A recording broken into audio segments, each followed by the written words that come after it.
Hello' মাই dear মৰমৰ বন্ধু বান্ধৱীসকল, আশা কৰো সকলো খবৰ ভালেই। আজি আমি কৰিবলৈ গৈ আছো ৰিভিজন চেপ্টাৰৰ MCQ বিলাক, গোটেই ৰিভিজন 1ৰ পৰা ৰিভিজন 4ৰ MCQ বিলাক। আৰু ইয়াৰ পৰা তোমালোকক কি হ'ব,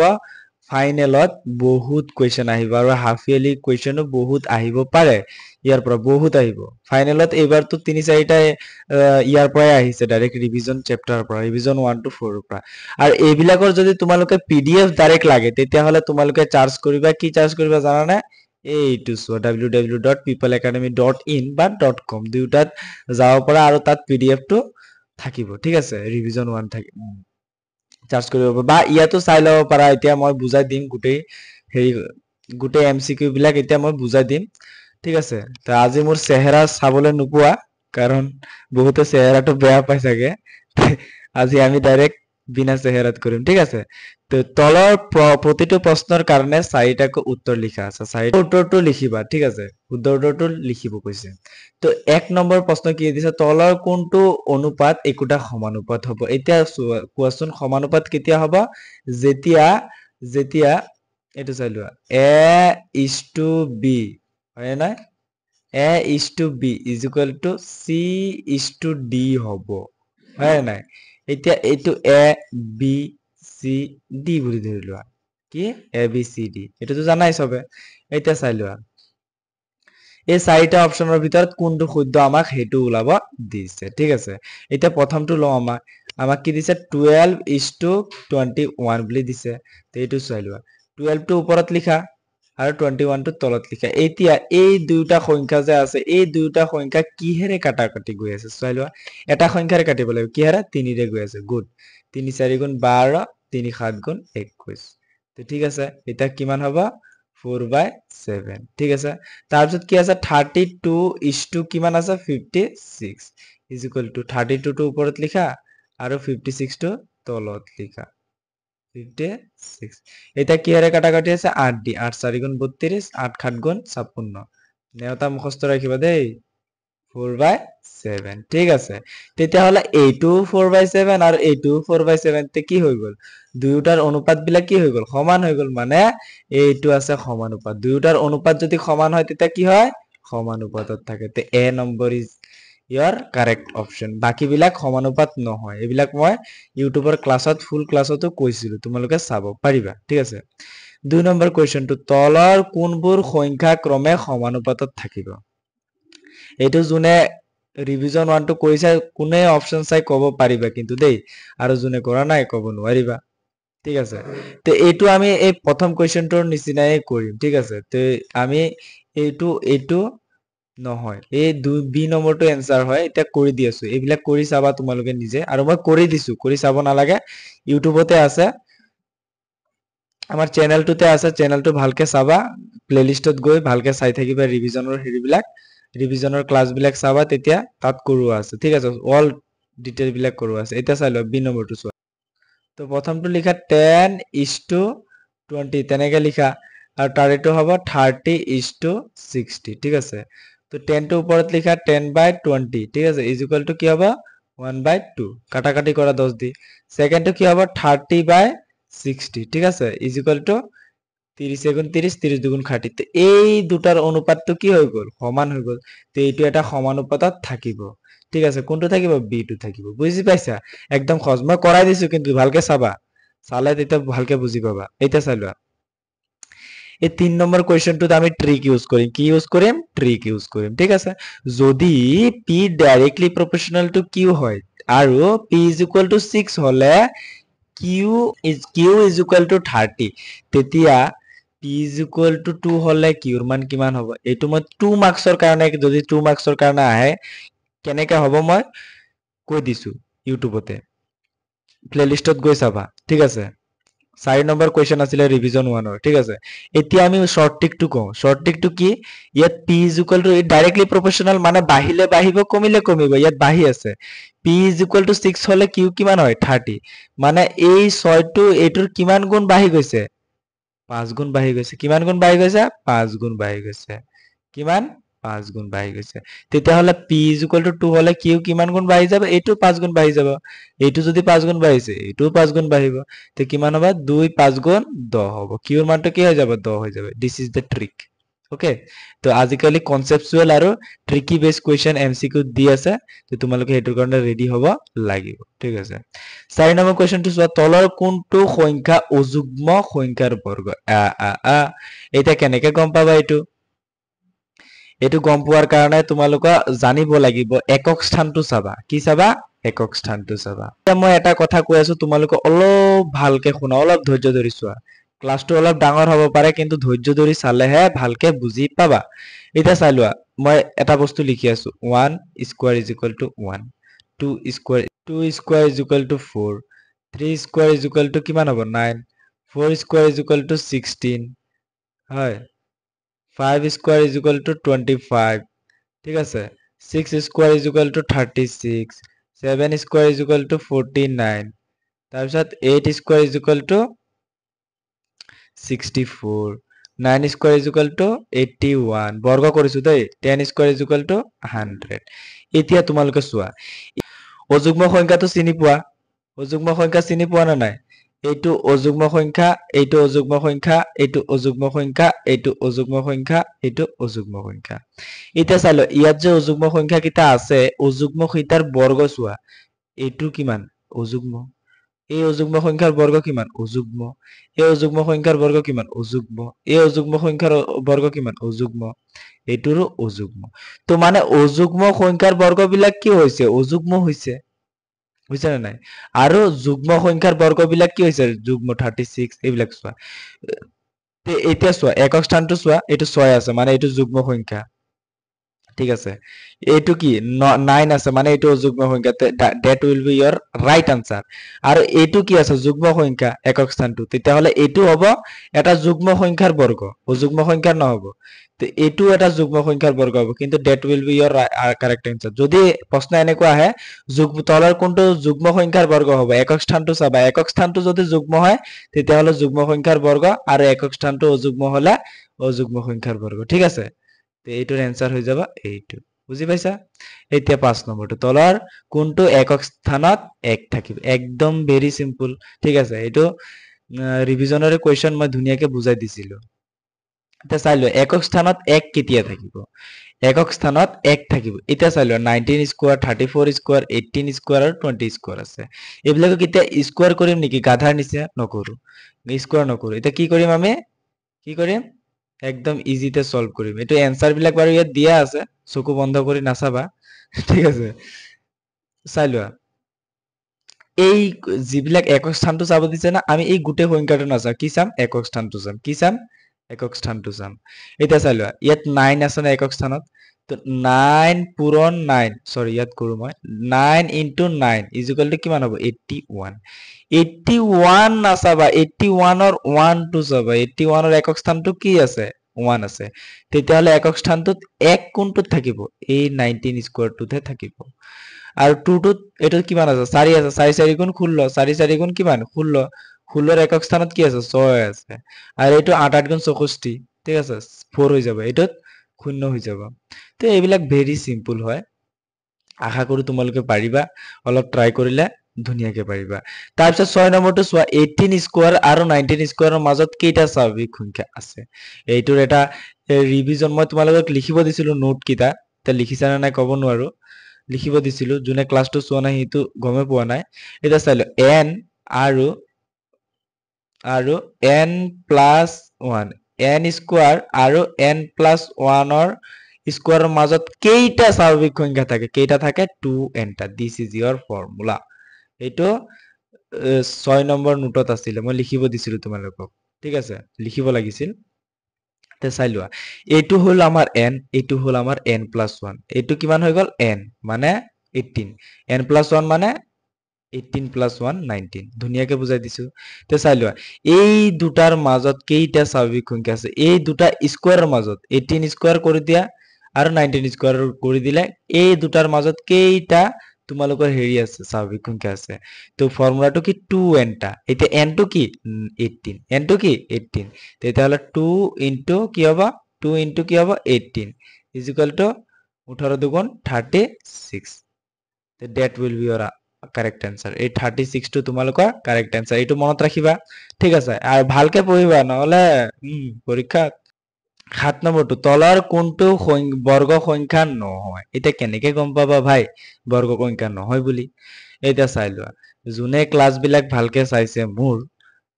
ঠিক আছে হিটো পাৰিব যদি ভালকে চাইছে এটেনশন দি চাইছে খালি চালে নহব তে পাৰিব ঠিক আছে এটা চোৱা বৰ্গ সংখ্যা নহয় বুলি কৈছে কেতিয়া নহব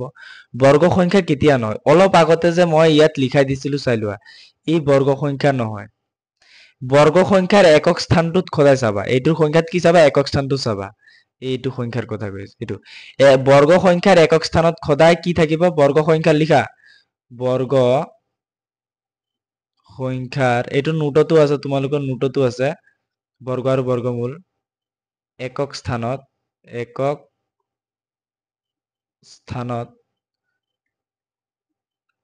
স্থানত কি থাকিব জানানে 1 তাৰ পিছত 1 থাকিব এইটো কমা 1 থাকিব তাৰ পিছত কিমান থাকিব 1 থাকিব 4 থাকিব তাৰ পিছত 6 থাকিব তাৰ পিছত কিমান 9 থাকিব তাৰ পিছত কিমান থাকিব আমাৰ 5 থাকিব তাৰ পিছত 5 টো আগতে লিখিব লাগিছিল আৰু 0 থাকিব এই কেইটা যদি সংখ্যা একক স্থানটোত থাকে তেতিয়া হলে কি হ'ব এইটো এটা বৰ্গ সংখ্যাৰ হ'ব বৰ্গ সংখ্যা হ'ব ঠিক আছে এটা এইটোতো 6 আছে এইটোত 9 আছে এইটোত 1 আছে ঠিক আছে কিন্তু এই মহাৰাজটোত নাই তেতিয়া হলে অপশন 2 কি হ'ব আমার correct answer হয়ে যাব 572 this is most important for your HSLC exam okay তা আশা কৰো বুজি পাইছা এইটো মনত ৰাখিবা তেতিয়া হলে বেলেগ কোৱেশ্চনো যদি তোমালোকক দি দিয়ে তে কৰিব পাৰিবা বেলেগ কোৱেশ্চন দিব পাৰে কি ঠিক এটা চাইলো 8 নম্বৰ যোৱা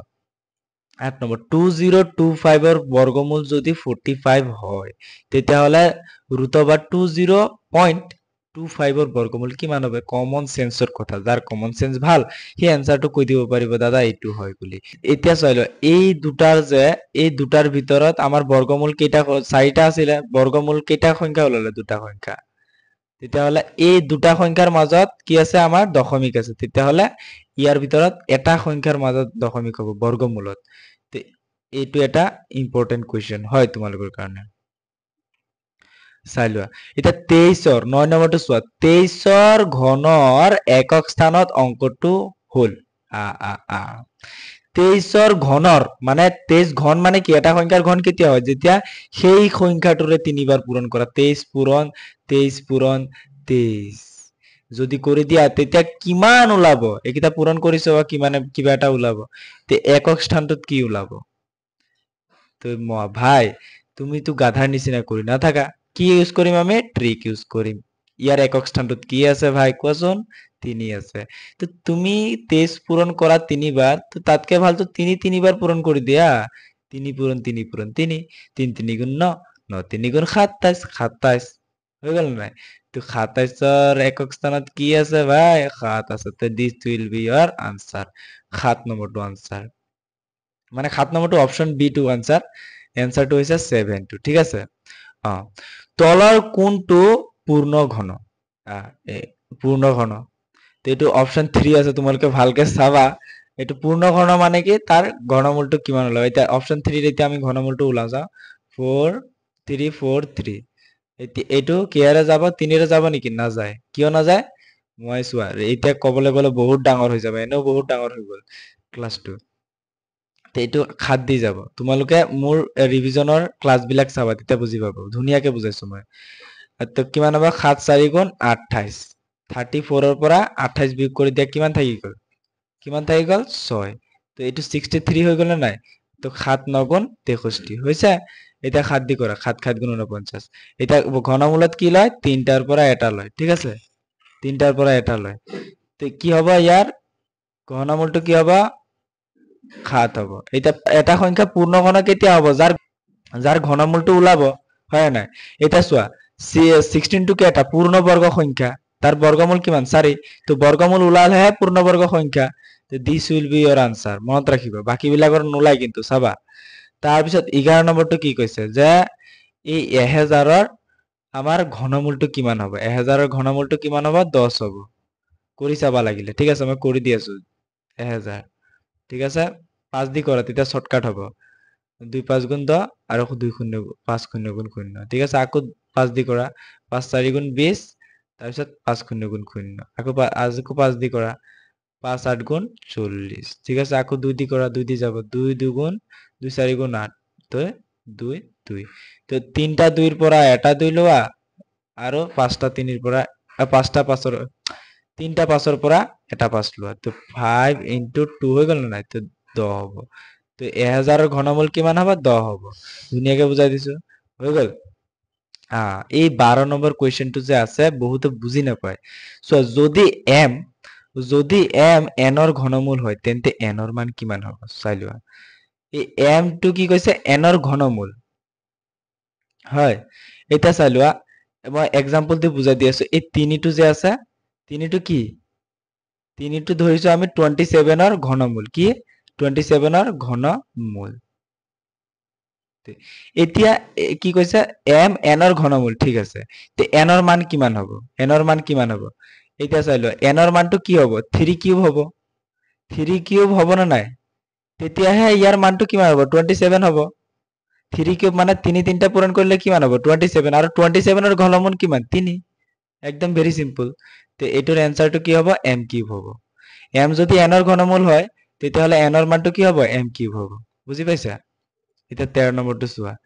এতিয়া 8 ৰ ঘনমূল 27 ৰ ঘনমূল আৰু 64 ৰ ঘনমূল উলাই যোগ কৰিব লাগে ভেৰি সিম্পল তে এইবিলাক মনত ৰাখিবা তো 8 ৰ ঘনমূল কিমান 2 প্লাস 27 ৰ ঘনমূল এইটো 27 ৰ ঘনমূল কিমান 3 প্লাস 64 ৰ ঘনমূল 4 মনত ৰাখিবা দেই তো কিমান হ'ব 2 3 5 5 4 কিমান 9 বাস आंसर কি হ'ব 9 হৈ যাব হল বুজি পাইছা এতিয়া চোৱা 14 নম্বৰ কোৱেশ্চনটো এইটো এটা ফৰ্মুলা আছে মনত ৰাখিবা 14 নম্বৰ কোৱেশ্চনটো ফৰ্মুলাটো মই ইয়াত লিখি দি আছো a ইনভাৰ্স ঠিক আছে মানে a টু দি পাৱাৰ -1 কি কেনেকে লিখিব পাৰো 1 বাই a বুলি লিখিব পাৰো এটো এনেকে হিচাপে এটো এটা ফৰ্মুলা খুচক আৰু ঘাত ঠিক আছে তে এটো কি কৈছে আমাক 3 টু দি পাৱাৰ -3 হা তে ইয়াৰ মান কি হ'ব ইয়াৰ মানটো কি হ'ব কব পাৰিবা না ইয়াৰ মানটো কোনটো হ'ব এইটো ইয়াত তো লিখা দেখাই আছে এটো কি হ'ব 1/3 কিউব হৈ যাব ঠিক আছে তাৰপিছত 15 নম্বৰটো কি দিয়া আছে এইটোৰ মানটো উলাব কৈছে আমাক এইটো চাইলে 15 নম্বৰটো তুমি ইয়াত যে অপচন বিলাকত দিয়া আছে 15 টো ডাইৰেক্ট সলভ কৰিব কোৱা নাই দেই এইটো সলভ কৰিলে কি হ'ব 15 নম্বৰটো সলভ কৰিলে কি হ'ব 2 কি স্কয়াৰ কৰি দিলে 4 আৰু 3 কি স্কয়াৰ কৰি দিলে 9 এইটো কিন্তু অপচনত দিয়া নাই আমাক সলভ কৰিব দিয়া নাই ইয়াৰ মান কিমান হ'ব এইটো আমাৰ ম্যানিপুলেশন কৰি দিছে কি কৰি দিছে ম্যানিপুলেশন মানে কেনেকে লিখিব পাৰি মানে এইটো কেনেকে লিখিব পাৰি চোৱা ইয়াত সাইটো ডাইৰেক্ট কব পাৰা এইটো লিখিব পাৰি নেকি নোৱাৰি এইটো কিয় 1 বাই এইটো ফৰ্মুলাত আছে নেকি এইটো ইনভার্স আছে নেকি ইয়াত নাই তেতিয়াহলে এইটো নহব অপচনত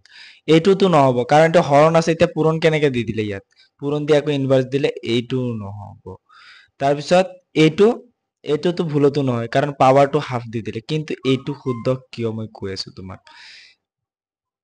এই যে 1 বাই a is equal to a inverse এটা দেখিছা